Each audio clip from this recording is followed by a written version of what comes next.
I'm often asked how I got into public speaking, and it's a fascinating story. Probably starts when I was around age 10.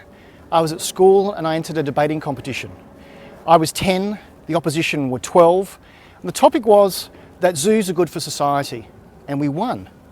So I learnt at an early age that I enjoyed being in front of an audience, I enjoyed critical thinking and debating. A bit later in life, in my mid-20s, I entered a public speaking competition for a local community organisation. And the way it was run was you had to prepare a 6-minute talk. Now, to this day, I have no idea what I actually spoke about. But the other part was more interesting. They gave you an envelope. In that envelope was a topic. Once you'd ripped it open, you had to then speak for 4 minutes on that topic with no preparation.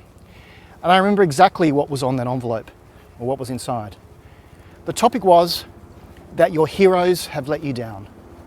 I stared at the piece of paper. I thought, how can I possibly craft something that's going to be interesting for 4 minutes? Then it hit me. The Muppets. The Muppets are my heroes. But they'd let me down because they weren't real. Kermit, Miss Piggy, Grover, Oscar, Big Bird. They were all people I looked up to, but I realised that they're actually just puppets. My heroes had let me down.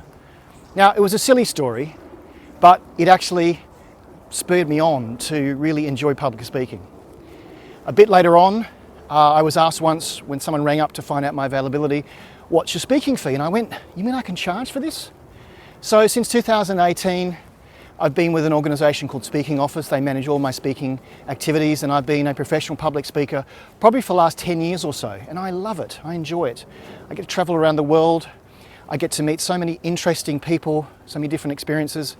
I'm often asked, how do I stay up to date with the latest technologies? Not only do I read widely, but what I do is basically ask my audience questions. My upcoming book, Digitally Curious, actually contains a lot of questions that corporates ask me about technology, its impact on their business and on society. So if you want to become a public speaker, you have to start somewhere. One simple tip I do is I record all of my talks. Grab an iPhone like I'm using now on a tripod, set it up the front, record your talk, and you can watch it back and you can see the good bits and the bad bits. Now, what I do as a professional public speaker, I take a professional camera everywhere around the world, and with permission, I film all of my talks. It means that I've got the footage, I own the rights to the footage, and I can then use that in my show reel and on my website to show people what they're going to get when they hire me to speak. Public speaking is a great skill, it's a transferable skill, and I've made a career out of it. If you'd like to know more about my talks, head to actionablefuturist.com.